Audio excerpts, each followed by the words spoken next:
Avant de te laisser la parole, Camille, encore une fois, merci beaucoup d'avoir accepté cette invitation.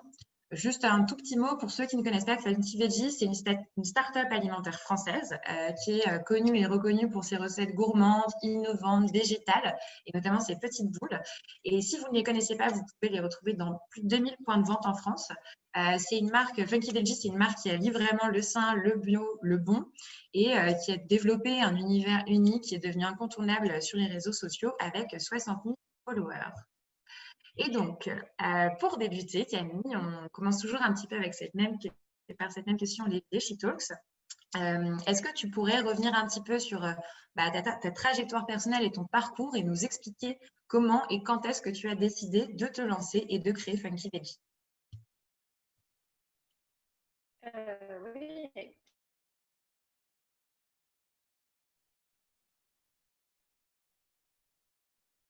c'était un projet que j'avais en parallèle de mes études, mais sans forcément l'avoir Ah, ils me disent... Ouais, on t'entend pas très bien, Camille. Ah, mais c'est bizarre, pourtant je suis collée au Wi-Fi. Donc, Là, ça va un petit peu mieux bon, de mon côté. Oui, n'hésitez pas à nous dire si jamais vous nous entendez pas bien. Ah non, c'est pas bon, possible. écoute, on va voir. Vas-y. En tout cas, voilà, moi c'était un projet qui m'est un peu tombé dessus. Je pensais pas du tout être entrepreneur. Enfin, je me posais pas trop la question et je pensais pas particulièrement être entrepreneur.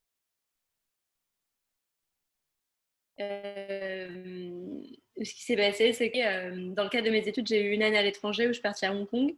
Et là, j'ai adoré l'Asie et c'est le moment où je me suis vraiment ouvert l'esprit et où j'ai compris beaucoup de choses. J'avais plein de cours très, très divers.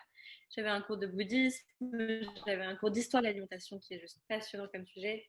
J'avais plein de cours et de manière générale, je me suis rendu compte que nos modes de consommation et d'alimentation avaient vraiment un impact énorme et que manger de la viande, c'était absolument pas naturel et que c'était pas forcément quelque chose d'immémorial en fait.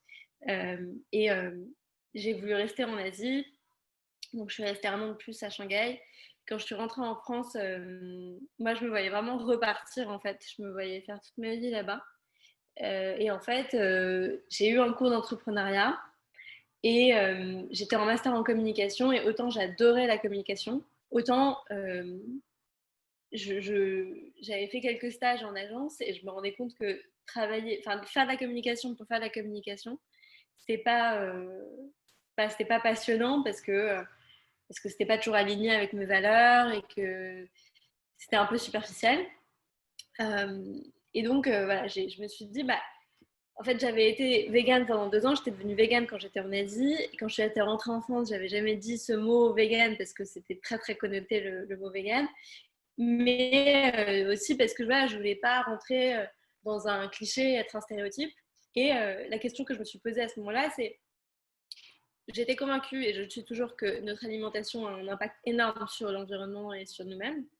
Euh, mais l'idée, c'était, OK, comment est-ce qu'on peut, de manière générale, avoir un mouvement global vers une alimentation plus naturelle, plus végétale, mais que ça se fasse voilà, de manière globale et que tout le monde fasse un peu, mais que ce ne soit pas forcément une conversion d'une minorité de la population.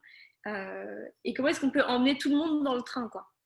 Et c'est comme ça que les Funky Veggies, c'est en fait, on va faire des produits qui sont hyper bons, sans forcément mettre en avant le fait qu'ils sont naturels ou végétaux, euh, et s'intégrer à des modes de consommation qui sont traditionnels, donc on est en grande distribution, parce que même si on est bio, on est dans des enseignes comme Auchan, comme Carrefour et compagnie.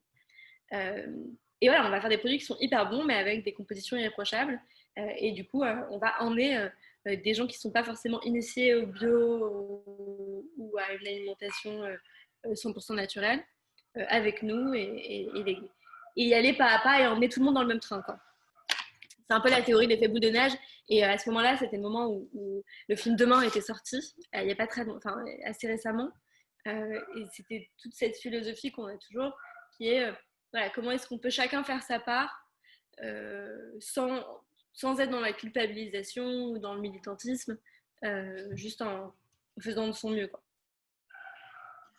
Ok, super, très clair. Et du coup, moi, une question que je me pose, c'est, bah, effectivement, tu t'es lancée quand tu étais étudiante. Dans quelle mesure cette période, c'est propice, selon toi, pour lancer sa boîte? Et est-ce que tu as des conseils à donner à de potentiels étudiants ou étudiantes qui souhaiteraient monter leur entreprise à ce moment-là? Alors, ce qui est positif, c'était que du coup, j'avais encore le rôle de l'étudiante, donc j'avais pas besoin de gagner de salaire. Je suis consciente qu'il y a des étudiants qui ont besoin de gagner un salaire en plus, mais beaucoup d'étudiants sont OK sans salaire en plus. Euh, donc, il n'y avait pas cet enjeu de il faut absolument que je puisse payer mon loyer. Et ça c'était top parce que voilà, j'étais encore soutenue par mes parents parce que c'était pendant mes études. Et je pense que c'est vraiment un stress si on doit penser vraiment à comment gagner de l'argent dans l'immédiat. Et au final, c'est pas toujours le truc le plus productif. Et d'ailleurs, je me souviens qu'on avait eu un cours d'entrepreneuriat, enfin, dans notre cours d'entrepreneuriat, on avait eu un exercice vraiment génial que, que le prof, qui est aussi le président de l'OM d'ailleurs, Jacques Henriero, euh, fait chaque année, parce que maintenant chaque année je vais faire un petit talk dans le cours. En gros, il y a un exercice qu'il donne où il donne 10 euros à chaque groupe. Donc il y a des groupes de, je sais pas, il y a des groupes de 4-5 participants. Et le challenge, c'est sur la semaine d'après, c'est le groupe qui va donc créer une entreprise ou créer une petite structure et donc revenir avec le plus d'argent possible à partir de ces 10 euros. Donc l'idée c'est que vous pouvez dépenser ces 10 euros et qui aura le multiple le plus important au final. Et bref, donc du coup c'était hyper stimulant et on arrive trop content avec ce challenge-là. Et à chaque fois, la leçon en fait qu'on en tire, c'est que ceux qui se sont fixés sur ces 10 euros en se disant ok, je ne vais pas dépenser 9,99 €, mais je vais dépenser 10 euros exactement, ce sont ceux qui ont le moins bien réussi. En revanche, ceux qui ont le mieux réussi, c'est les gens qui n'ont pas forcément utilisé cet argent parce qu'ils ont pensé en dehors de ce cadre-là. Euh, et ils ont utilisé des ressources qu'ils avaient qui n'étaient pas forcément matérielles, euh, voilà, en allant plus loin. Et je trouve ça hyper intéressant parce que quand on se détache dans la création d'entreprise de il faut tout de suite que je gagne de l'argent demain, bah, on a une vision vachement plus globale et on se rend plus compte de ses atouts, de ses forces et de comment on peut les exploiter. Et finalement, on va beaucoup plus loin. Donc, il y avait cette chose-là quand j'étais étudiante qui, je pense, est une chance. Euh, et il y a quand même des aides en tant qu'étudiant entrepreneur, enfin des aides pas financières, mais il y a des aides, il y a quand même des structures en tant qu'étudiant entrepreneur et il y a des différents concours qui sont très intéressants. Par exemple, le Mouji, qui accompagne beaucoup les étudiants entrepreneurs. Il y a Petit Poussé aussi. Et c'est des concours qui nous ont beaucoup aidés au début, qui nous ont beaucoup structurés. Et moi, en tout cas, quand j'ai créé ma boîte, j'avais vraiment besoin d'aide extérieure et c'est ce que vous faites et c'est trop cool. Après, en négatif, ce qui est sûr, c'est que du coup, j'ai tiré un trait sur la vie d'étudiante classique. Et voilà, c'était l'époque où j'allais pas prendre de verre après les cours. J'étais très, très focus sur ce que je faisais. Donc voilà, c'est clair que j'avais bien profité pendant les années d'avant sur tout ce qui était vie étudiante. Je pense qu'il faut faire un choix. Enfin voilà, à ce moment-là, il fallait faire un choix et j'étais pas dans un état d'esprit de je veux absolument faire la fête et être vraiment dans le mood, dans l'état d'esprit étudiant. Parce que pour le coup, j'étais vraiment dans ma bulle et à partir du moment où j'ai commencé à travailler sur l'ancêtre de Funky Veggie, c'était vraiment ce qui me drivait au quotidien, quoi. Et en cours, j'étais pas très assidue. J'imagine. En même temps, c'est peut-être, il fallait peut-être se focaliser, effectivement. Tu pouvais pas être à la fois à la foire et au moulin, donc je comprends. Du coup, ça me fait penser, j'ai une autre question. Ce qu'on pense en général aux femmes, ce qu'on demande aussi en général aux femmes entrepreneurs qui participent à ces shit talks, c'est de savoir dans quelle mesure être une femme a pu ou peut encore représenter un frein ou une opportunité selon toi. Et du coup, ma question aussi, c'est à ce moment-là, et même encore aujourd'hui, d'être une femme jeune, comment est-ce que ça s'est déroulé? Qu'est-ce que ça représente pour toi? Euh, alors, je pense que clairement, j'aurais jamais créé ma boîte sans mon associé. C'est un hasard total, on s'est rencontrés vraiment totalement par hasard. Et on est très très complémentaires. C'est un garçon donc qui est plus âgé que moi, enfin pas beaucoup plus, mais qui est plus âgé que moi, qui lui avait une vraie expérience avant et qui me dans la finance. Et je pense que voilà, la complémentarité, elle est clé. Je pense qu'au début, je me suis pas trop posé la question de est-ce que je suis une femme et tout. Les moments où j'ai vu une différence, c'est quand on voyait et quand on voit toujours des acheteurs de la grande distribution. Parce que la grande distribution, c'est quand même un milieu qui est très macho et qui est très tradit. Et ouais, je me souviens de rendez-vous chez Système U où je me rappelais bien que j'étais une femme, quoi. Euh, Après, je les ai pas beaucoup fait, et c'est surtout Adrien qui fait ce genre de rendez-vous, mais sur ce genre de trucs, clairement, j'en ai fait beaucoup au début et c'était assez flagrant. Et j'ai toujours fait la même blague que je continue à faire à chaque fois. C'est qu'en général, ce qui se passe, c'est que quand on dit bonjour, les gens serrent la main à Adrien et me font la bise. Donc moi, j'ai toujours dit, ah non, mais alors moi, c'est mon truc de féministe. Si vous serrez la main à Adrien, vous me serrez la main, sinon vous faites la bise à Adrien. Donc voilà, donc ça, c'est des trucs que j'ai toujours posé. Et de manière générale, quand il y avait un truc quand il y avait une manière de s'adresser à Adrien qui n'était pas la même que pour moi, je faisais souvent des blagues autour de ça. J'en fais toujours. Après, je n'ai pas d'enfant. Voilà, j'ai pas de double vie qui fait qu'aujourd'hui, j'ai l'impression d'avoir une charge mentale forte et tout. J'ai un conjoint qui est aussi entrepreneur. Donc, en fait, je considère que voilà, on est à égalité, autant mon associé et moi que mon conjoint et moi. Donc, en fait, comme je crée un peu mon modèle parce que je suis entrepreneur j'ai créé ma boîte en étant étudiante et j'ai pas eu trop de gens qui, euh, qui faisaient ça autour de moi avant. En fait, mon comportement, je le calcule plus sur les garçons qui sont autour de moi. Donc, je perds un peu de vue le fait que je suis une femme au quotidien. Aujourd'hui, c'est pas un truc c'est pas un truc qui m'a touchée particulièrement. Il y a peut-être un truc, c'est que je pense qu'on est un peu, enfin en tout cas moi, et je l'ai remarqué chez pas mal de femmes, et notamment qui bossent chez nous, c'est que j'ai ce truc un peu overachiever où je veux vraiment que prouver que j'ai ma place, prouver que tout est bien, que tout est parfait, que vraiment je mérite d'avoir créé cette boîte, je mérite d'être là et tout. Et mon associé, pas du tout, et mon copain, pas du tout. Et ça, c'est un truc que je me bats moi-même contre moi-même en me disant, mais enfin, arrête d'essayer de prouver à tout le monde que tu as ta place. Et j'ai l'impression que c'est un petit réflexe qu'on a, que beaucoup de femmes ont. Oui, ça me paraît, en tout cas dans ce que tu décris, je pense que notamment je pourrais, moi personnellement, m'y associer assez facilement. Donc oui, je comprends très bien. Mais ok, super retour et merci pour ta franchise sur ce point-là.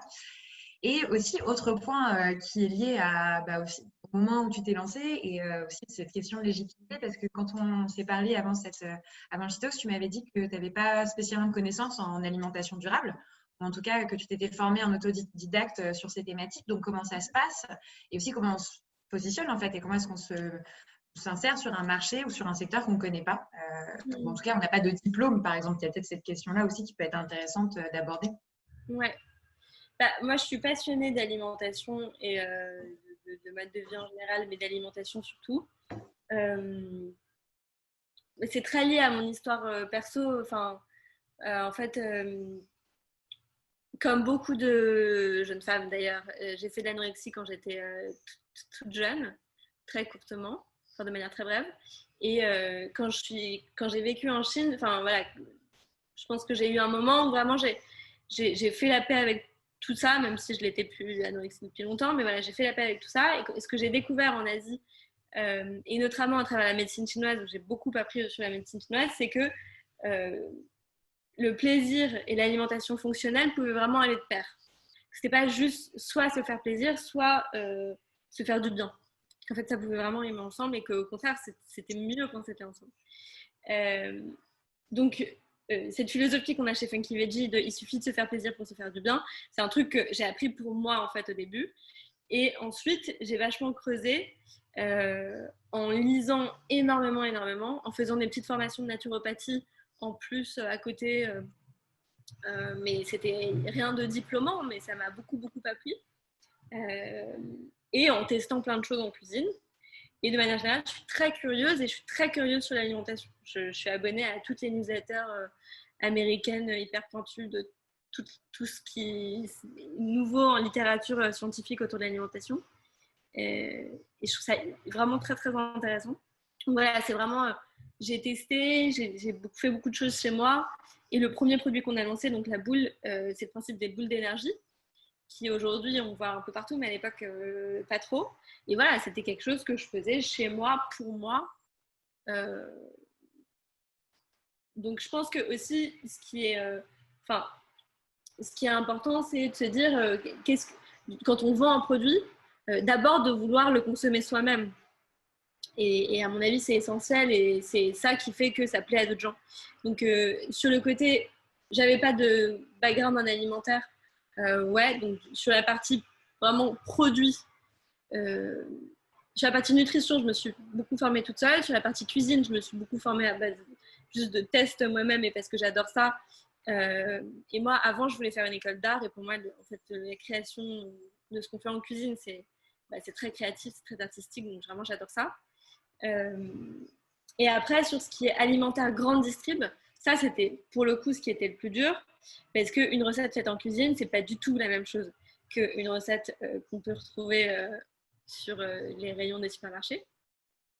Donc, nous, au départ, on a eu une stagiaire qui était ingénieure en agroalimentaire, qui a été le premier CDI de la boîte et qui nous a vraiment aidé à transformer mes recettes en formulation.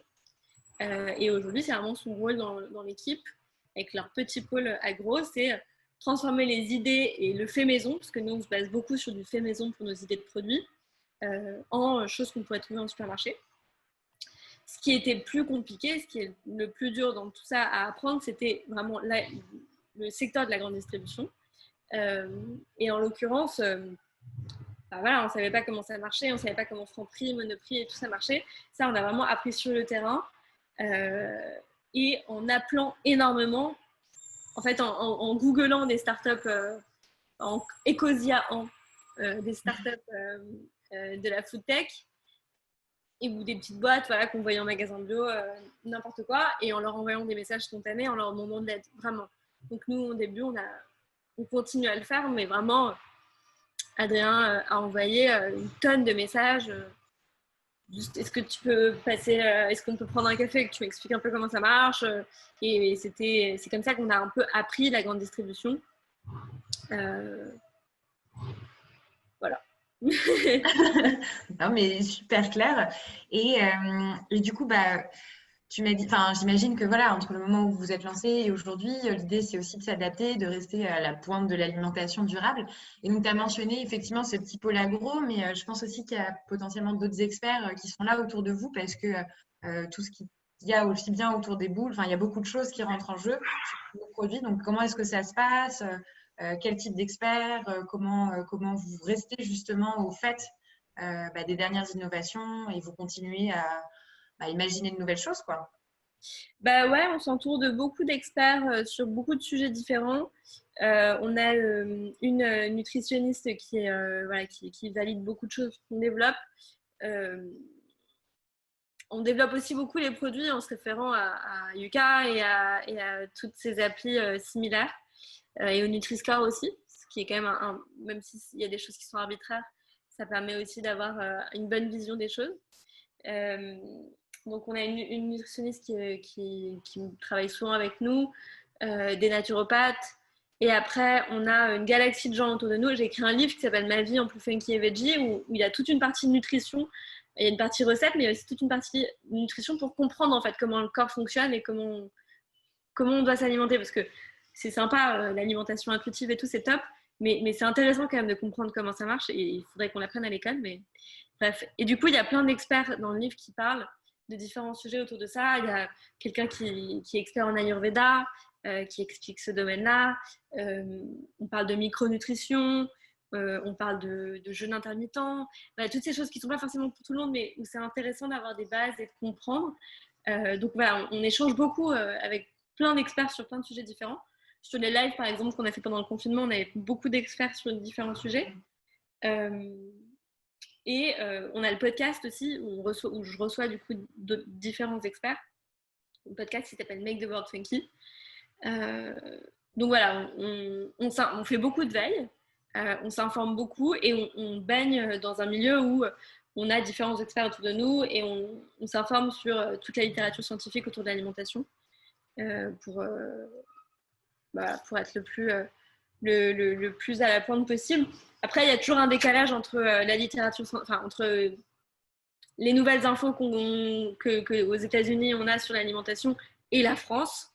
On pourrait faire le truc le plus à la pointe qui soit. Je pense pas que ça se vendrait en France aujourd'hui. Donc notre focus principal, c'est toujours comment est-ce qu'on concilie tout ça avec la gourmandise et le plaisir de manger, et comment on s'intègre aussi à des choses qui parlent aux gens. Par exemple, pour notre pâte à tartiner, qui s'appelle Ouf, qui est la première pâte à tartiner sans huile du tout, bio et compagnie. On avait fait différents sondages auprès de notre communauté. Ça, c'est aussi un truc qu'on utilise beaucoup, notre communauté, via les sondages, notamment sur Instagram.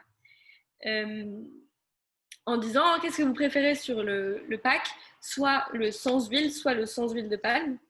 Et c'était vraiment rigolo parce qu'on est sans huile du tout, donc nous, notre réflexe, c'était juste d'écrire sans huile du tout. Mais en fait, les gens ont massivement voté pour le sans huile de palme parce que c'est ce qu'ils cherchent quand ils sont au rayon pâte à tartiner. Donc on a écrit sans huile de palme ni huile du tout sur nos packs. Voilà, donc c'est rigolo. À la fois, on peut vraiment être à la pointe et en même temps, il y a des réflexes qu'on a que les gens ont quand ils font leurs courses et il faut qu'on s'adapte à ça aussi. Bah, totalement, totalement. Du coup, il y a aussi une question, c'est que tu as évoqué la partie aujourd'hui plutôt dans de nombreux supermarchés, donc ce qu'on appelle la grande distribution. Alors, comment est-ce que du coup vous arrivez à concilier ce côté à être un produit accessible via ces réseaux-là, tout en étant sain et respectueux de l'environnement, parce que souvent on a l'impression que ce qui est vendu dans ces lieux-là n'est pas forcément. Et ma deuxième question sur ce point-là, c'est votre stratégie de déploiement et comment est-ce que vous faites pour ne pas vous faire avaler par ces géants et rester indépendant et continuer à œuvrer pour une alimentation plus durable comme vous le faites déjà aujourd'hui. Alors, rappelle-moi la première question. C'était peut-être trop d'un coup. Du coup, la première question. Pour avoir des priorités, oui. Pour être accessible et ce choix aussi stratégique d'aller sur ces canaux de distribution, en fait, parce que c'est un milieu, je pense, qui est un peu opaque. On fait la stratégie des petits pas. C'est-à-dire que on n'est pas parfait, mais on a priorisé des choses. Déjà, je pense qu'on marge clairement beaucoup moins que les gros industriels, mais c'est pas grave. Et ensuite, par exemple, quand on s'est lancé, on a choisi de ne pas être bio parce que nos prix allaient être trop élevés si on était en bio. Donc on est toujours légèrement plus cher quand même que des standards. Sur Ouf, on n'est pas au prix du Nutella. Mais on n'est pas, c'est pas déconnant. Et donc, ce qu'on a décidé avec les produits au départ quand on les a lancés, qu'on n'a pas pu se permettre d'être en bio, c'est qu'on s'est dit, on va essayer de faire de notre mieux sur les fournisseurs. Mais ce qu'on a fait, c'est que quand, en fin d'année dernière, on a vu qu'on avait des volumes qui commençaient à être vraiment intéressants et qu'on pouvait, soit on restait en conventionnel et on gagnait des petits points de marge, soit on passait en bio et on perdait en marge, mais bon, c'était pas catastrophique et on pouvait se le permettre. Donc on a fait ce choix-là en se disant, au lieu d'avoir des produits qui sont plus rentables, on va tout passer au bio et on sera plus aligné dans nos valeurs et dans l'esprit du consommateur aussi, le bio veut dire beaucoup de choses, à tort ou à raison, mais voilà. Donc voilà, on a un peu cette stratégie des petits pas en se disant on n'est pas parfait et on est loin d'être parfait. Aujourd'hui, notre plus gros problème, notre plus gros enjeu, c'est nos emballages. Mais on travaille dessus et on a une vision de ce qu'il faut qu'on améliore. Donc voilà, le bio, c'est comme ça. Et pourquoi est-ce qu'on est passé en grande distribution? Parce que en fait, en magasin bio, c'est génial, mais tu t'adresses qu'à des initiés. Et nous, on a envie de démocratiser cette alimentation qui est plus naturelle, plus végétale, et, euh, et de montrer qu'elle est à la portée de tous. Et donc, on voulait sortir un peu du ghetto des magasins bio et aussi montrer que en fait, le système en lui-même, il peut être changé. Il y a aussi une grosse hypocrisie, en particulier en France, sur les magasins bio vs les magasins classiques. Naturalia appartient à un groupe Casino, au même titre donc que Monoprix et que Franprix. Donc, je veux dire, c'est dans l'esprit de beaucoup de gens, les bios sont les gentils et les autres sont les pas gentils. C'est pas le cas. On peut tout à fait. Nous, notre but, c'est de changer un peu le système de l'intérieur en étant en grande distribution. Et on n'est pas du tout dans une logique de diabolisation des grandes enseignes parce que il y a différentes initiatives qui sont positives de tous les côtés, mais il n'y a pas un bon, un méchant. C'est beaucoup plus compliqué que ça. Donc ça, c'était sur ta première question. J'espère que j'ai répondu bien. Bah, écoute, pour moi, oui, c'est hyper intéressant et c'était très clair. Et du coup, ta deuxième question. Ma deuxième question, c'était plus du coup, je comprends totalement ce choix et cette stratégie et ça fait totalement sens avec votre volonté de transformer la société dans son ensemble et de nuancer aussi un petit peu. Je te rejoins complètement sur ce point-là. Mais ma question aussi, et ça c'est vraiment une question du point de vue du consommateur, comment est-ce qu'une entreprise comme Funky Veggie, qui a commencé petite, Oui. peut garder son indépendance et pas se faire avaler par ces géants qui pourraient avoir envie par exemple de vous racheter ou, enfin voilà, comment est-ce que vous restez indépendant, tout simplement. Déjà, nous, on a l'impression d'être vraiment tout petit par rapport à ce qu'on a envie de faire. Je parle pas de chiffre d'affaires, je parle vraiment d'ambition de démocratiser tout ça. Pour nous, l'idée, c'est aussi de créer un nouveau modèle d'entreprise où business et impact vont vraiment de pair et sont conjoints. Euh, donc, il y a ça qui est hyper important et je pense qu'au-delà de ce qu'on fait au quotidien sur nos produits, on a envie de montrer que voilà, il y a un type d'entreprise qui est possible dans ce sens-là. Ce qui nous a vraiment beaucoup aidé et ce qui nous porte beaucoup aujourd'hui encore, c'est la communauté et c'est les réseaux sociaux parce que voilà, moi j'étais étudiante mais je savais utiliser Instagram et que en fait dans les sièges de pas mal de grosses entreprises dont ce que tu évoques, ils n'étaient pas aussi familiers que ça, quels que soient leurs moyens. Donc ça, je pense que ça a été un gros... c'est ce qui nous a permis de grandir et c'est le fait qu'on a imposé... aujourd'hui, ce qui fait qu'on se différencie et que ce ne sera pas si simple si on veut nous copier, c'est qu'on a une marque qui est forte. Voilà, on le disait tout à l'heure, on a 75 000 followers sur Instagram. On a une communauté qui est très forte et on a un ADN qui est très, très décalé.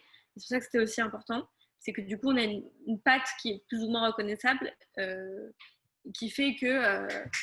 Et déjà, on dit les choses que d'autres n'auraient pas pu se permettre de dire. C'est-à-dire quand on s'est lancé, on a fait une campagne de crowdfunding qui s'appelait Par amour des boules. On avait des stands d'animation, on criait « Venez goûter nos boules ». Danone ne peut pas faire ça. Donc, on a joué de nos faiblesses. On a joué du fait qu'on était une petite start-up et on joue toujours sur ça. En se disant, et qu'est-ce qui les handicape eux en tant que gros? Et du coup, comment est-ce que nous, on peut... Enfin, on n'a pas réfléchi comme ça, mais on s'est plus dit comment est-ce qu'on peut exploiter nos forces, quoi. Et en l'occurrence, c'était des choses qu'eux ne pouvaient pas se permettre de faire. Après, aujourd'hui, Adrien et moi, on a vraiment envie de rester dans la boîte. On n'a pas du tout envie de vendre tout de suite ou de partir parce qu'on a l'impression qu'on a beaucoup de choses à faire encore. On n'est pas du tout... On est quand même très présent en zone urbaine, mais on n'est pas assez présent en province.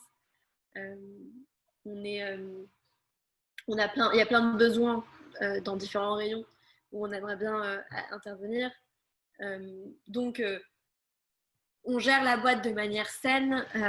On n'est pas une start-up qui brûle une tonne de cash comme beaucoup.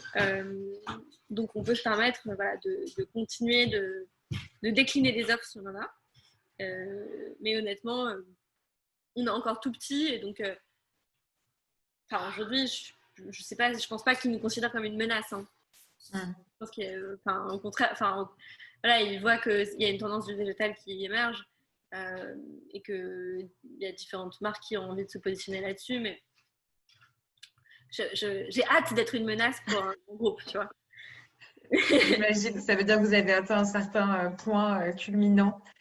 Mais après, vous maîtrisez encore une fois des codes que eux ne maîtrisent pas forcément, et notamment via votre communauté. Donc, c'est sûr que vous avez effectivement des forces non négligeables pour un grand acteur par rapport à un grand acteur de la grande distribution.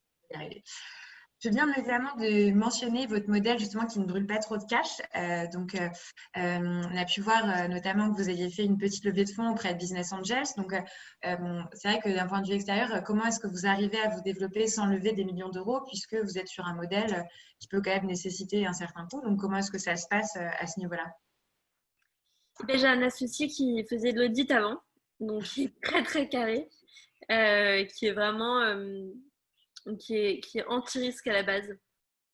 En fait, moi, je suis vraiment en général l'optimiste et hyper, plutôt peu sensible au risque, alors que lui, il est plutôt averse au risque. Donc voilà, on a toujours une stratégie très très prudente en mettant chacun 1 000 € sur la table au début et en avançant comme ça. En fait, on n'a pas trop envie. Déjà, nous, quand on a créé la boîte avec Adrien, quand on nous disait levée de fonds, c'était le diable. Ça nous faisait hyper peur et on n'aimait pas du tout ça. On ne connaissait pas, donc c'était bête, mais voilà. Et on a passé un moment à Station F où on a été assez ébahis par tout le jargon des levées de fonds, tout le monde qui compare sa levée de fonds comme si on comparait la taille d'un pénis. Enfin, c'est complètement. Non, mais vraiment, il y a un truc. Et pour le coup, tu parlais d'être une fille. Une fille à Station F, le modèle du start-upper, il est quand même hyper masculin et très dans l'ego, quoi. Et donc, on se retrouvait pas du tout dans ces boîtes qui donnent beaucoup d'argent et qui mettent beaucoup l'accent sur l'ego et sur regarde, moi j'ai fait ça, j'ai levé X et tout ça. Donc, on avait plus envie, mais je pense même pas qu'on y a réfléchi plus que ça, mais ça s'est fait de manière organique et on s'est dit qu'on voulait toujours faire les choses de manière raisonnée, comme une entreprise, comme une jeune entreprise, mais plus comme une entreprise que comme une start-up. Ouais. Et en faisant toujours beaucoup avec pas grand-chose. Donc, les réseaux sociaux nous ont permis de faire beaucoup avec pas grand-chose et on a mis la main à la pâte nous-mêmes sur plein d'aspects, quoi. On a produit nous-mêmes pendant 1 an et demi. Tout ce qu'on a pu faire nous-mêmes, on l'a fait, en fait. Et aujourd'hui, on a une structure qui est saine. On a choisi depuis l'année dernière de perdre un peu d'argent, d'investir en communication, donc de perdre un peu d'argent. Mais on a une structure à la base qui est rentable. On fera sûrement une levée de fonds plus importante pour passer des paliers, accélérer et justement, par rapport à d'autres acteurs, ne pas être perdu dans la masse. Mais c'est tant que pour nous, ça n'apparaît pas comme une nécessité, on avance et on fait de notre mieux comme ça, quoi. Je sais pas si je suis claire, c'était peut-être très abstrait, parce que c'est toujours un peu bizarre de parler de ce genre de sujet et parfois ça peut être abstrait, mais... Non, c'est très clair. Et notamment, je pense qu'effectivement, moi, la façon dont je le comprends, c'est que vous êtes plus là pour pérenniser votre modèle plutôt que de vouloir avoir une croissance très rapide et de brûler beaucoup de cash, comme tu le dis, et d'avoir accès tout d'un coup à une machine, une mallette de cash qui vous permet certes de développer, mais pas forcément d'arriver à une structure de coût qui soit stable. Ouais. En fait, je pense qu'on n'a pas pensé la boîte en se disant on va la revendre dans 5 ans. Ouais, c'est ça, exactement. Et c'est ça, en fait, en général, quand on lève des fonds, on sait que 5 ans plus tard, il va falloir y aller, quoi. Et en général, ce qui permet de bien vendre une boîte, c'est effectivement les levées de fonds, les tickets, voilà. Donc, je comprends bien. Et par contre, c'est effectivement d'autres stratégies que je trouve très intéressantes, c'est de réfléchir en termes de paliers et effectivement de se dire à un moment, voilà, là, on est arrivé à un moment où peut basculer sur un autre palier, donc un coup de pouce. Donc non, moi je trouve ça très clair, mais s'il y a des questions Après, de on est toute dans façon. un milieu, tu vois, on est dans un milieu qui est quand même traditionnel, dans la Ouais. mesure où la grande distribution, c'est 90% de notre chiffre d'affaires. On n'est pas en train, je pense que c'est très très différent, évidemment, pour toutes les boîtes qui sont très tech, Mm. qui doivent avoir des investissements de départ qui sont bien plus importants, toutes les boîtes qui sont 100% digitales. Oui, c'est sûr que c'est totalement différent, hein. Enfin, Totalement, mais ce serait aussi une possibilité. Et du coup, ça me fait penser à un point, je pense, qui est important aussi, que peut-être certains participants se posent. Donc, vous, Funky Veggie, vous avez externalisé la production, c'est-à-dire que vous n'avez pas vraiment d'industrie, enfin, vous ne produisez pas vous-même, mais vous avez des partenaires. Et pour autant, vu la qualité de vos produits, comment est-ce que vous faites pour assurer, encore une fois, ces standards et aussi au niveau de la traçabilité, qui est un sujet qui ressort de plus en plus au niveau de l'alimentation. Comment est-ce que vous gérez ça? ouais, c'est un choix qu'on a fait parce que on veut privilégier le fait qu'on est agile dans le lancement de produits. Donc voilà, on allait vite dans les lancements de différents produits et on va continuer. Alors, déjà, on privilégie des boîtes qui sont plutôt petites au maximum. Euh, donc, faites en France. On a un produit sur lequel on n'a pas réussi à le faire en France et on travaille dessus en ce moment. Justement, tu vois, stratégie des petits pois, on essaie de les remettre en France parce que c'est l'apéro boot, c'est notre produit apéro. Parce qu'à l'époque, quand on s'est lancé sur ce produit-là, nos volumes étaient étaient petits, ils le sont toujours, mais c'était plus petit encore. On était une jeune boîte et on est arrivé voir différents sous-traitants en France en leur donnant notre cahier des charges qui est très compliqué parce que pas de sucre ajouté, pas de colorant, pas de conservateur, le fameux rien de bizarre à l'intérieur qu'on dit toute la journée. Voilà, on s'est vraiment fait balader par différentes entreprises qui nous ont dit clairement, déjà vous avez des volumes ridicules, mais en plus avec des cahiers des charges hyper exigeants, ça va nous demander un travail de fou. Donc c'est pas possible. Et on est allé en Allemagne où ils étaient vachement plus habitués à des cahiers des charges plus naturels, plus végétaux. Mais voilà, on privilégie au maximum des jeunes entreprises, pas forcément des jeunes, mais des petites entreprises familiales. Et en fait, nous, de notre côté, voilà, le petit pôle agro fait le process de développement de produits. On se fait entourer de centres techniques aussi, de consultants externes qui nous aident vraiment sur la formulation et sur le processus de fabrication. Donc concrètement, comment est-ce que on va pouvoir produire ce produit. Et donc, par exemple, si je donne l'exemple de la boule, de cœur de boule, donc on a produit nous-mêmes pendant un bon moment, on a identifié comment on pouvait aller plus vite dans la fabrication, tout en ayant toujours quelque chose d'humain, mais avec une partie mécanique. On a travaillé sur comment le faire. On a trouvé un équipement qui pouvait nous permettre de faire ça, qui à la base n'était pas du tout destiné à ça. On a demandé aux fabricants qui avait cette machine en France. Il y avait 3 personnes qui avaient cette machine en France, dont une petite entreprise familiale qui faisait ses propres produits hyper tradis, qu'on est allé voir. Et voilà, on leur a dit, vous venez de vous équiper, vous avez fait un investissement qui est important, du coup, vous avez une productivité qui est plus rapide. Est-ce que ça vous intéresserait de produire nos produits? Et on a vraiment créé le process de fabrication avec eux et mis en place avec eux et géré tout le sourcing avec eux et on continue à le faire. Donc, on externalise, mais on n'arrive pas en disant faites-nous des madeleines, vous avez une recette de madeleine, ok, on prend. Tu vois, comme on travaille beaucoup, beaucoup le produit en amont, on développe le processus de fabrication avec ces partenaires-là et on a une vision long terme avec eux et on privilégie des plus petites boîtes. Et tout le sourcing, on continue à le faire nous. D'abord, on pose les bases nous, c'est nous qui faisons tout. Puis après, ils prennent le relais. Ok, hyper clair. Et ça me fait penser qu'il y a un deuxième sujet, parce que donc, on a évoqué toute la partie processus de fabrication. Et pour autant, vous êtes hyper présent sur toute la chaîne de valeur. Donc, tu as évoqué le Made in France, mais je sais que par exemple, tu travailles avec des ESAT. Et peut-être que tu pourrais nous en parler un petit peu, parce que je trouve que c'est un point de votre activité hyper intéressant aussi. Voilà, sur comment est-ce que vous œuvrez. Écoute, pour être hyper transparente, donc un ESAT, c'est un centre, Ouais. c'est pour favoriser l'insertion sociale et professionnelle de personnes en situation de handicap. Ce serait hypocrite de dire qu'on y avait pensé depuis le début et que c'était un engagement qui est très fort. Ce qui est vrai, c'est que beaucoup d'entreprises alimentaires, en réalité, utilisent des ESAT pour le conditionnement des produits. C'est vraiment très très classique en grande distribution. Donc je parle de mettre donc, en alimentaire, en grande distribution. Par exemple, il y a un truc qui est très nécessaire, c'est tout ce qui est PAV, donc les prêts à vendre, c'est les boîtes dans lesquelles sont les produits dans les rayons et qui se déplient parfois et on peut voir des inscriptions, du marketing et tout dessus. Ça, c'est très classique que ce soit dans des ESAT que les produits soient mis en PAV.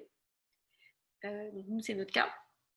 Et en fait, quand on a vu que c'était possible, on s'y est tout de suite, on s'est dit pourquoi pas.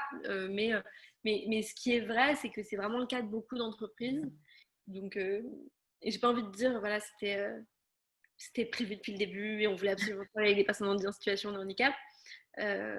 On a vu que ça existait, que c'était pas plus cher, que c'était bien. C'est plus lent que des entreprises classiques, mais voilà. Et on s'est dit que c'était cohérent dans notre démarche, quoi. Ok, super. Et du coup, tu abordes un autre point qui me paraît important et qu'on avait évoqué, c'était la partie de l'emballage, qui est un sujet aussi, j'imagine, fondamental chez vous, une réflexion permanente. En fait, comme je disais tout à l'heure, on n'arrête pas de dire que dans nos produits, il n'y a rien de bizarre à l'intérieur.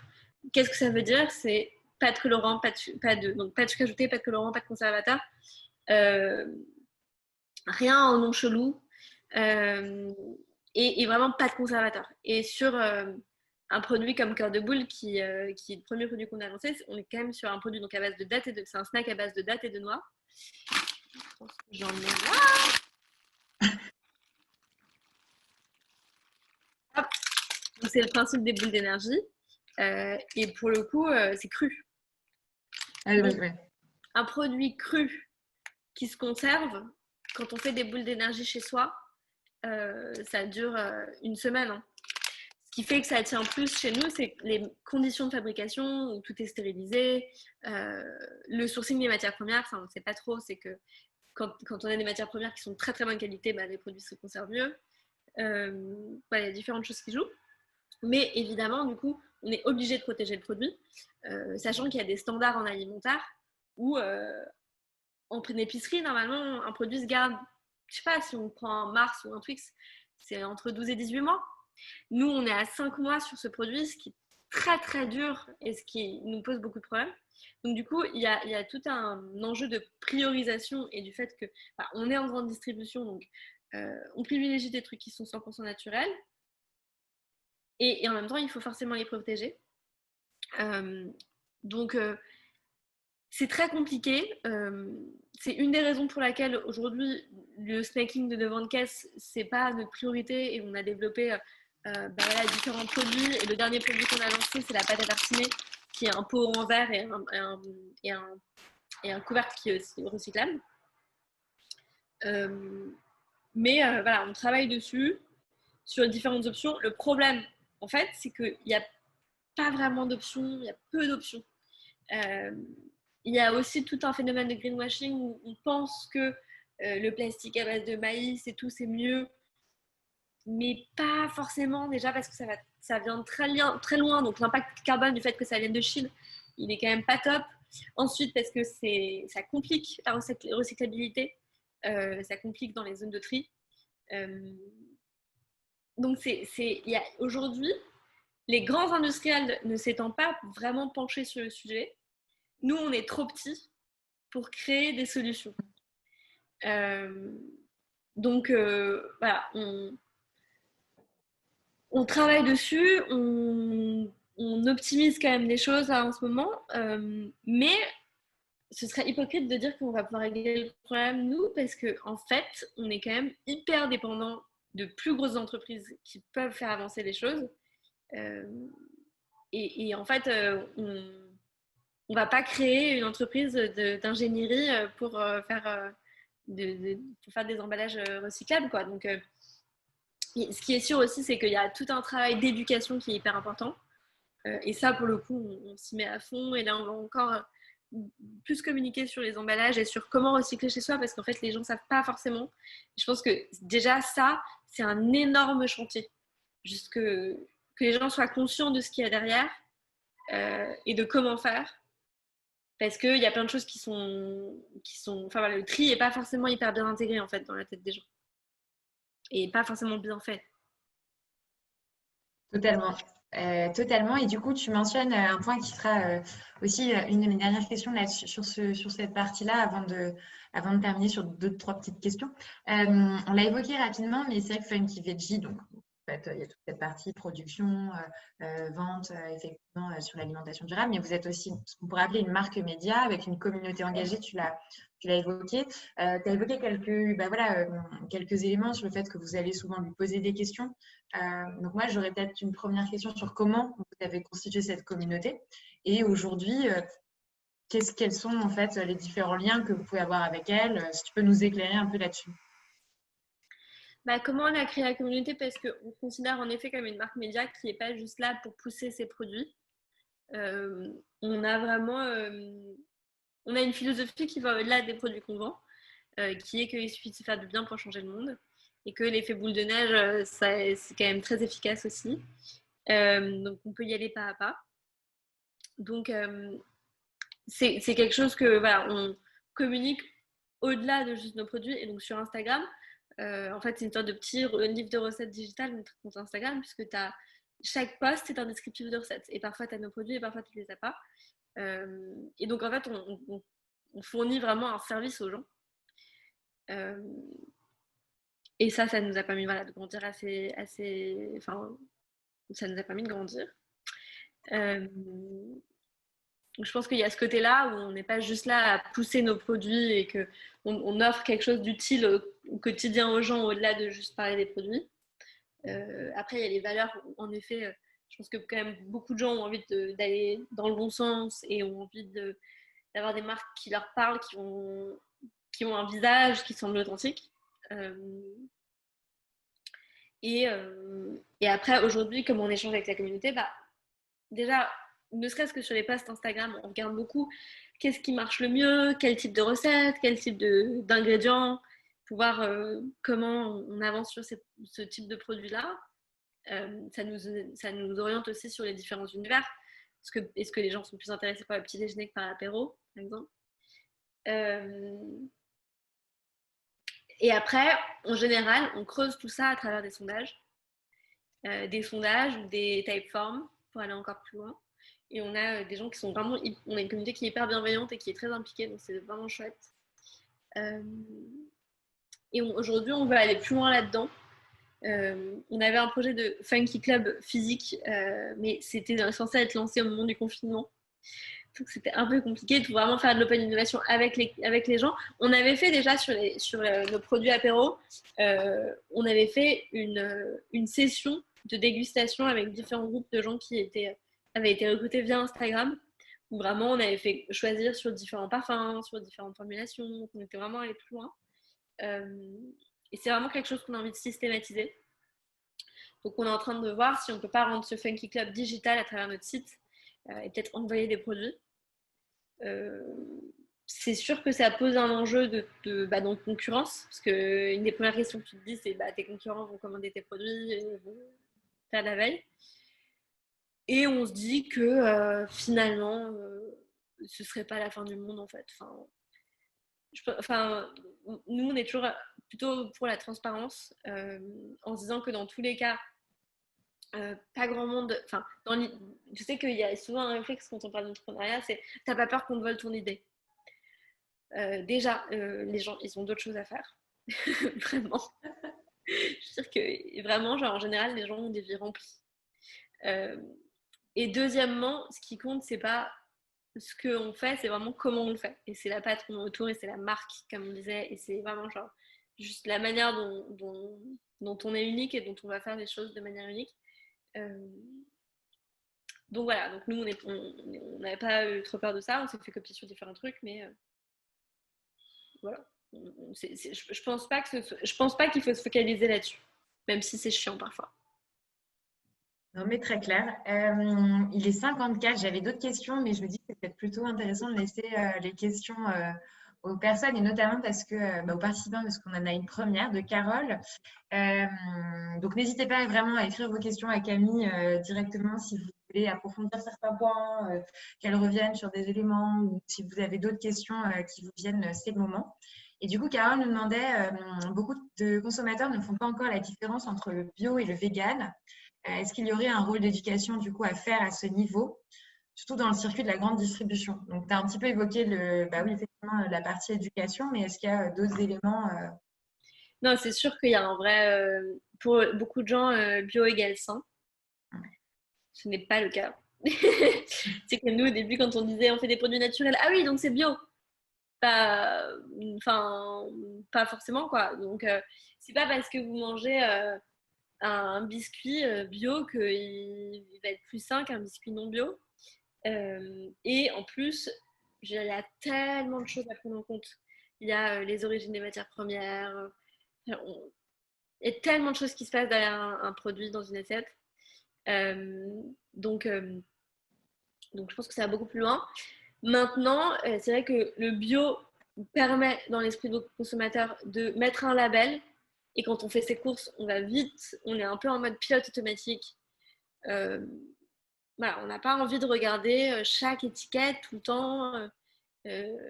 Moi, je le fais, mais je sais que c'est rare, quoi. Et je ne ferai sûrement pas quand j'aurai des enfants. Donc, c'est pour ça que Yuka est aussi a autant de succès. C'est que on scanne un truc et on sait si c'est OK ou pas OK. Ça va vite et c'est clair et c'est simple. Donc, le bio, c'est un élément qui rassure beaucoup, qui va dans le bon sens, c'est sûr, parce que quand même, l'agriculture bio, elle a beaucoup d'avantages, mais c'est vachement plus compliqué et on est les premiers dans l'équipe à se dire que c'est pas. Enfin, je veux dire, entre un champ bio qui est à côté un champ d'agriculture conventionnelle, à la limite, elle est compliquée parce qu'il y a des échanges forcément. Bref. Donc, je pense qu'il y a un gros travail de pédagogie et donc il y a un équilibre assez subtil entre à la fois faire de la pédagogie en disant aux gens c'est pas la seule chose et il faut aller un peu plus loin et il faut creuser un peu plus et en même temps rassurer et rentrer dans la case quand même parce que ça simplifie et que mine de rien il faut aller dans ce sens-là de simplification, de vulgarisation, de démocratisation et si ça peut rassurer quelqu'un et lui permettre plus facilement de se dire ok bon, avec ce produit-là je suis un peu plus safe qu'avec le produit d'à côté, on va pas se priver de rassurer cette personne. Totalement. Et pareil, en tant que consommatrice, en tout cas, je fonctionne un petit peu au label. Et du coup, Carole, qui a posé cette question, a réagi en disant que Yuka n'est pas toujours objectif sur tous les produits. Ouais, c'est clair. Non, mais Yuka, je rejoins totalement bien cette sur plein de choses, mais c'est pas bien sur plein de choses. Yuka, c'est devenu tellement influent que toutes les entreprises aujourd'hui développent leurs produits en regardant avant le lancement si le Yuka est OK ou pas. Et c'est notre cas, de la même manière sur le Nutri-Score. C'est pas notre premier drive, c'est-à-dire qu'on ne va pas développer un produit pour Yuka, mais c'est sûr qu'avant de lancer un produit, on s'assure que c'est OK sur Yuka, même si, avec notre cahier des charges en général, c'est OK, mais quand même. Et en fait, ce qui est très intéressant, et ce qui nous a permis d'améliorer certaines choses sur Yuka, c'est qu'en fait, il y a des paliers sur Yuka. C'est-à-dire que vraiment, à 0,1 près, on passe du orange au vert sur différents sujets. Donc nous, par exemple, ça nous arrivait d'être à l'orange ou d'être au vert, mais pas au vert foncé. Et de voir qu'en fait, en changeant un tout petit truc, on pouvait passer au vert foncé. Et c'est vrai que du coup, il y a une partie arbitraire. Et d'ailleurs, le bio, on gagne, je ne sais plus combien de points, mais on gagne des points sur le Yuka en étant bio. Donc, tous nos produits sont ont augmenté de notes quand ils sont passés au bio. Ce qui est justifié, mais aussi discutable. Ok, totalement. C'est pas forcément une question, mais je pense que c'est un point important. Justine, je vois pas le prénom, mais je crois que c'est Justine, elle nous dit qu'elle a à peu près le même projet que toi, Camille, de démocratiser l'alimentation générale par le biais d'ateliers de cuisine à Strasbourg. Elle ne connaissait pas le projet avant et est-ce qu'il serait possible pour elle d'échanger avec toi à ce sujet? Oui, bah, mon mail, tu pourras l'envoyer si tu veux, mais mon mail, c'est camille@funkyveggie.fr et dans tous les cas, je réponds. Je réponds. Oui, je pense. Voilà, donc n'hésite pas pour cette partie-là. Autre question aussi de Maude qui me disait que tu avais réalisé la production enfin que vous aviez réalisé la production par vous-même au départ. Comment est-ce que vous faisiez? On louait un labo et il y a une formation à faire. C'est la formation HACCP, HACCP qui donne l'autorisation en fait de produire pour des consommateurs et qui est vraiment pas très compliqué. Donc voilà, c'est juste ça. Et après, voilà, c'était quand même à l'époque, donc c'était sur la boule, c'était un produit qui était cru et on utilisait le mixeur que ma mère m'avait offert à mon anniversaire. Hein. Donc c'était vraiment très artisanal. Ok, super. On a une autre, c'est pas une question, mais c'est plutôt THT, donc peut-être Thibaut, je sais pas, qui nous a dit qu'il avait acheté la pâte à tartiner hier, avant-hier, et qu'il trouvait ça, que c'était très sympa, original et goûtu. Donc voilà. Je sais pas si vous avez d'autres questions, n'hésitez pas, il est 19h, on peut en prendre encore une dernière. Sinon, nous, pour clore, j'ai toujours un peu cette question de, voilà, quand tu étais à ce moment, quand tu allais te lancer, quel est le conseil que tu aurais aimé qu'on te donne, en fait? Enfin, voilà, la chose que tu aurais aimé savoir si tu avais pu En avoir fait, une bonne étoile. en fait, j'ai pas beaucoup réfléchi. Enfin, je veux dire, j'étais pas trop dans la réflexion. Et je pense que c'est important. Et tu vois, je sais pas, j'ai l'impression qu'avec Instagram et tout aujourd'hui, tous les jours, il y a genre 50 milliards de citations, de grandes phrases et tout. Euh, mais en fait, je suis assez persuadée qu'en réalité, c'est c'est pas les mots qui vont changer grand chose, c'est vraiment l'expérience. Donc, si j'ai un conseil, c'est mets les mains dans le cambouis et fais un truc vraiment concret et t'apprendras que comme ça. Je connais personne qui a entendu une citation hyper philosophique et s'est dit après ah ok je vais pas faire ça et a changé d'avis sur un truc et a changé ses décisions. Je... Non en fait c'est par l'expérience qu'on apprend donc c'est pas grave si on se casse la gueule mais juste faire quelque chose quoi, avancer et je pense tester et vraiment pas attendre d'avoir le plan parfait, hyper réfléchi pour se lancer, quoi. Juste faire quelque chose, puis ça va permettre de pivoter, de faire autre chose, de se rendre compte de plein de choses. Euh, voilà. Et je te rejoins aussi totalement sur les citations. Je crois qu'en ce moment, il y a une obsession sur les citations sur Instagram. C'est pas possible. On en voit tellement de citations sur ton plan. Non, très, très bien. Et totalement, j'espère que c'est aussi quelque chose qu'on prône chez Humper. À un moment, il faut juste se lancer, en fait. Hein. Il faut y aller. Et du coup, peut-être dernière question de Stéphanie qui nous demande quand tu étais dans la période artisanale, quelles étaient les normes à respecter en dehors de faire la formation HACCP? Bah, ils vous apprennent tout pendant la formation, mais en vrai, pas grand-chose. En vrai, pas grand-chose. On a l'impression, surtout quand c'est la grande distribution, qu'il y a plein de trucs. C'est pas vraiment le cas. Non, non, mais c'est vrai. C'est rassurant. Non, non, mais c'est pas vraiment le cas. Après, quand on est bio, évidemment, on a la labellisation bio et on a quelqu'un qui vient dans le lieu de production et tout.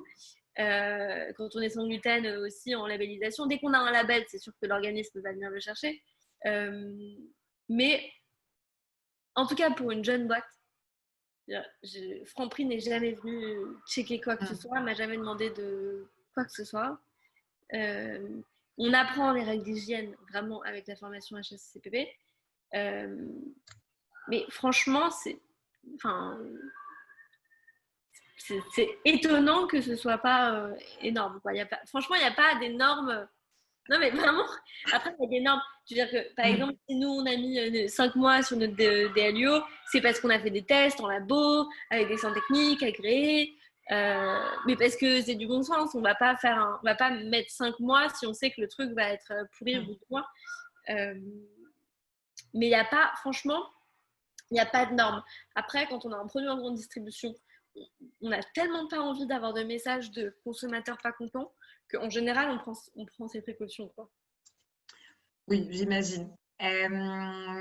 Du coup, Stéphanie nous dit merci beaucoup. Donc, je pense que tu as répondu à ces questions. Petite question de Justine qui est plutôt sur d'ordre technique. Où est-ce qu'on peut retrouver le webinaire? Nous, chez Empower, on publiera sur notre chaîne YouTube, donc sur la chaîne YouTube d'Empower. Et tu peux nous suivre sur les réseaux sociaux pour retrouver ces éléments. Mais tous les webinaires sont accessibles sur la chaîne YouTube d'Empower, en fait, de ce confinement. Trop bien. Voilà. Il est 19h04. Je pense que ça va être le moment de terminer et de clore ce She Talks, en tout cas. Merci beaucoup, Camille. Non, mais avec grand plaisir. C'était hyper intéressant.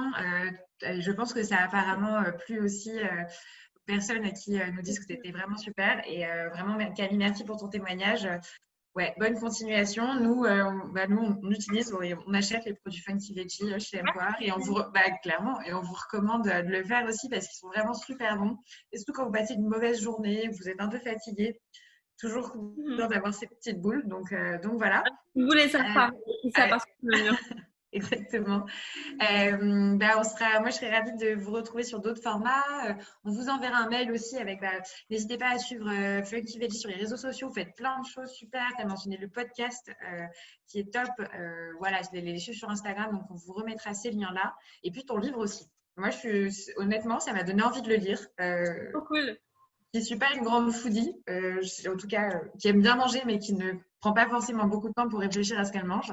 Et on ne parle pas que d'alimentation dans le livre. Mais voilà, et de mieux comprendre ce point-là, j'avoue que ça m'a vraiment donné envie. Donc voilà.